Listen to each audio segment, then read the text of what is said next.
хаарч шиг юм шиг үнэртэй гоё амттай байх юм. Та дамсаж болно. Энэ жоохон гашуун амттай юм уу? Гашуун амттай юм уу? Би энэ чинь гоё сар сүүм үү? Арцны юм шиг үнэртэй болохоор гоё л амттай байна да гэж бодоод байсан чинь бас гоо юм. Тэгээд арснаас гаргаж авсан бүтээгдэхүүн болохоор бас ерөнхийдөө нэг ясны шүлэлт шиг тийм амттай байдаг. Найруулад буухад би одоо химийн технологийн хүрээлэнгийн лабораторид ороод ирээ суудсан байна. Хэдүүлээ өнөөдөр юу туршиж үзнэ гэж. Сүүлийн үед ч лабораториор өстой их явж өгч байна. Өнөөдөр гэхдээ хэдүүлээ сонирхолтой нь үхрийн арьс хэрнээс коллаген яаж гаргаж авдгийг хэдүүлээ танилцахаар ирсэн байна. Google биш өөртөө идэг. AI-д биш логикдоо идэг. Википедиагаас илүү чухал нэг зүйл бий. Тэр бол яагаад гэж асуух чадвар.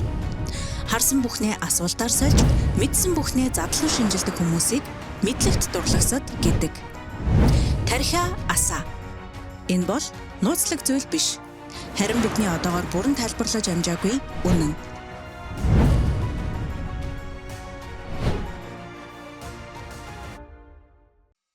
манай хүрээлэн болохоор үхрийн арьс ширнээс коллаген гаргаж авсан. За коллаген гэдэг нь эхлээд яг юу юм бэ гэсэн тайлбарыг хэлэхэд бол коллаген гэдэг нь уурагдаа энэ болохоор бүтцийн уурга.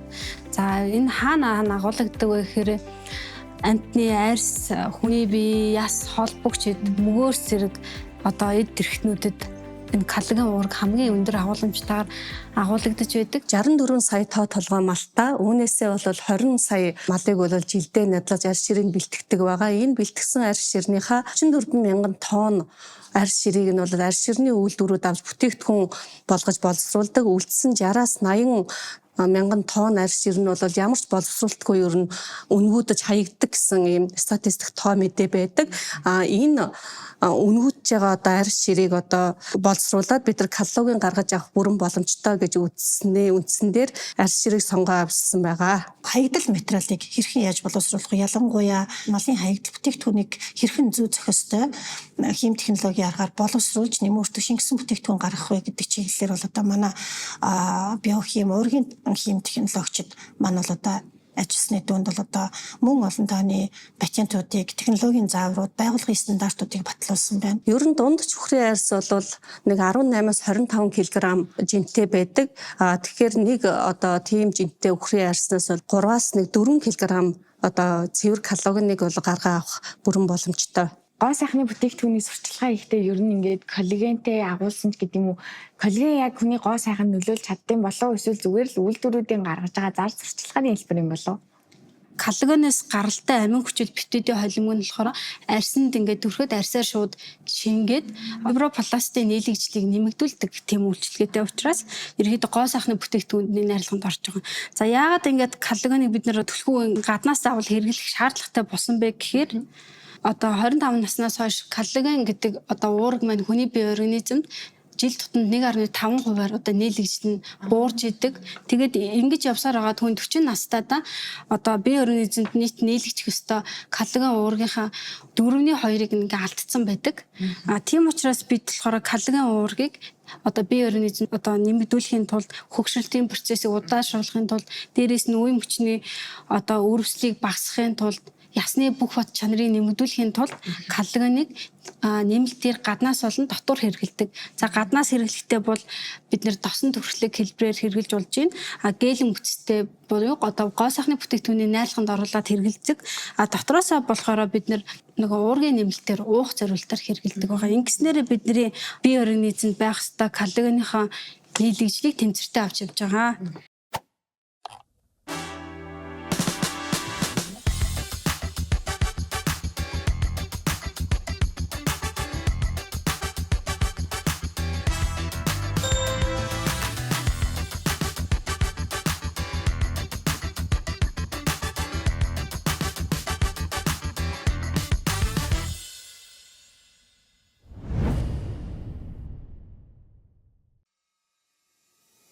За коллаген буюу энэ уургийг ер нь өөр хүнсний бүтээгдэхүүн гоо сайхан гэхээсээ илүү өөр туршилт ч юм уу өөр бүтээгдэхүүн дээр ашиглах ер нь боломж байд юм болов? Мэдээж боломж байлгүй яах вэ? Уургт үхийд маань бол одоо маш баялаг их усүр одоо альва нэг бүтээгдэхүүнд маш их хэмжээгээр орохоос гадна өөрөө хүртэл нийлэг материал болох боломжтой бүтээгдэхүүн байдаг.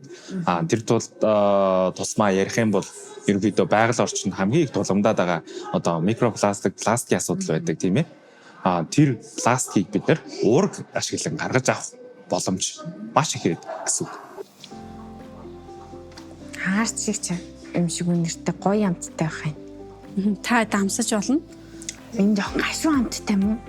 Тийштэй гашуун амттай. Ягаад вэ гэхээр нөгөө ферментер гидролизт оруулаад ирэх юм бол нөгөө тэндээс үүссэн пептидүүд нөгөө өөрөө гашуун шин чанарыг ус өгдөг.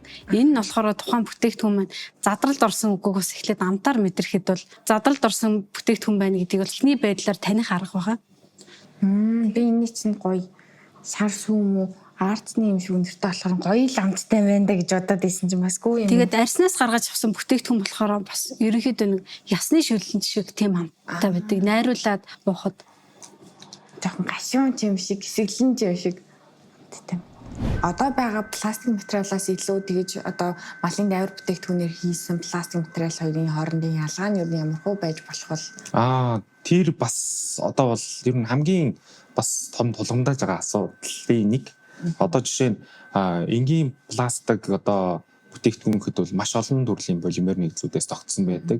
Харьцангуй ерөнхийдөө сүүлийн биопластик энэ пластикаар юугаар ялгаж чадах вэ гэвэл ерөнхийдөө бол энгийн пластикийг бодоход байгальд маш хурдан задрах боломжтой. Жишээ нь пластикийг бид нэр өдөр тутамд ашигласнаар микропластик гэдэг зүйлээр одоо байнга биед хийж яадаг гэсэн. Энэ бол мэдээс хүр дагавартай. Микропластик гэдгийг жоохон тодруулж хэлвэл юу юм бол? Микропластик гэдэг бол ерөнхийдөө бол одоо бидний хуванцар хэрэглэнээс гарч байгаа маш нарийн ширхэг бүхий одоо ууссан, дэгдсэн одоо хайлсан байдалтай байдаг юм. Эдгээр одоо пластикийн маш жижиг хэмжээтэй эсгүүдийг хэлж байгаа. Жишээ нь скраб, гуйжуулагч, одоо янз бүрийн одоо шампуны дотор байдаг жижигхэн пластик бөмбөлгүүдийг бид мэднэ шүү дээ, тийм ээ. Тэдгээр зүйлс мөн гоо сайхны бүтээгдэхүүнд ашигладаг микропластикууд байх жишээний. Ерөнхийдөө микропластик бол нэг 5 мм-ээс доошо хэмжээтэй бол микропластикийн ангилалд ороод явдаг. Микропластик нь өөр дээрээ 2 төрөлтэй хангадагч болон хоёрдогч гэсэн 2 микропластикийн төрөл байдаг. Хангадагч микропластик бол анх үйлдвэрээс гараад одоо гарахтаа л 5 мм-ээс бага хэмжээтэй, жижиг хэмжээтэй гаргадаг. Тэгэхээр бид хэд нөгөө хоолоороо болон арьсаараа хүлээж аваад байна гэсэн үг үү пластик материалыг? Тэглгүй яах вэ? Одоо хоёрдогч микропластикийн талаар ярихад бол яг энэ болж байгаа зүйл гэсэн. Хоёрдогч микропластик бол энэ ундааны сав, хуванцар одоо савнууд, гялгар утнууд байгалийн нөлөөд болон механик нөлөөнд орж задраад тэгээ бидний бие агаар одоо амьсгалын замаар хоол боловсрол системээр бидний биед нэвтэрж байгаа гэсэн. Бид болохоор ерөнхийдөө одоо энд та бүхний харсан жилийн одоо малын арьс байна. За энэ болохоор одоогор бол энэ одоо үсгийн зумалцсан хэлбэрээр харж байгаа байдал байна. За тэгээ эхлээд бид нэр ингээд үхрийнхээ арьсыг авчирж ирээд үсийг нь зумлаад ийм хэлбэрт оруулдаг. За тэгээд энэ арьсаа ингээд цааш нь хөөлгөөд жижиглээд ингээд ийм хэлбэрт оруулж өгч байгаа. За энэ маань болохоор яг яагаад ийм одоо олон шатраалсан дамжлагтай юм зүйлд оруулаад байгаа вэ гэхээр калгамын өөрөө маш бат бөх бүтэцтэй ийм уураг байгаа. Тэгэд энийг одоо ийм хэлбэрт оруулахын тулд физик химийн боловсруулалтанд оруулж ич ийм жижиг болгож байгаа. За тэг ингээд жижиг болгосон хэсгээ бид нэр болохоор ферментийн тусламжтайгаар гидролизэд оруулаад маш бага молекул масстай амин хүчил пептидийн холимог болгож үүсгэж байгаа. За түүнийг болохоор калганы гидролизат гэж нэрлэдэг. Одоо калгано арьс ширнээс гаргаж авч болно гэдэг туршилтаа хийсэн байгаа. Энэ нь одоо хүмүүст ингээд борлуулагдах боломжтой байгаа юм болов уу? Эсвэл зөвхөн үйлдвэрийн туршилт хэлбэрээр явж байгаа юм болов уу? За энэ калганы гидролизат болохоор гаргаа авах туршилтын ажил бол манай лабораторид болохоор 2014 оноос хойш хийгдэж байгаа. Энэ ажлынхаа хүрээнд бол бид нар болохоор Монгол улсын одоо шинэ бүтээлийн патент одоо бас авсан байгаа. Энэ болохоор малын арьс ширнээс калганы гидролизат гарган авах гэсэн нэртэй ийм шинэ бүтээлийн патентыг авсан. Мөн одоо байгууллагын стандарт, Монгол улсын стандарт, технологийн заавар зэрэг ийм баримт бичгүүдийг бол боловсруулад явж байгаа. За одоо бид нар нөгөө гаргаад авсан юмнуудыг коллагены гидролизат гэж байсан шүү дээ тий. За энэ маань болохоор яг ямар молекул масстай, бага молекул масстай амин хүчил битээд байгаа юм бэ гэдгийг одоо энэхүү актаго гэсэн багжийн тусламжтайгаар тодорхойлдог. За тэгээд яг уу яагаад энийг үзээд байгаа юм бэ гэхээр бага молекул масстай байх тусмаа шингэх чадвар нэмэгддэг гэж хэлсэн тийм ээ. Тэгээд дээрэс нь одоо амар ууж хэрглэж хад хотод эзний хоол боловсрох замын ферментийн нөлөөнд бага өртөөд илүү нөгөө шимэгдэх чадвар нэмэгддэг юм аа. За тэгээд ингээд бид нар энэхүү багжаар одоо ингээд тодорхойлоод үзэхэд ингээд ерөнхийдөө одоо энэ зургаас харахад бол ерөнхийдөө 50-аас доош хувь нь энэ дагуулж байгаа 50-аас доош хувь нь ерөнхийдөө маш бага молекул масстай пептид амин хүчил буюу одоо 500 талтаноос доош молекул масстай пептид амин хүчлийг агуулсан гэдэг нь энэхүү зургаар харагдаж байгаамаа. Хормографи явуулж байна. Одоо бид нар энэ гел фильтрашн гэдэг хормографи явуулж байгаа.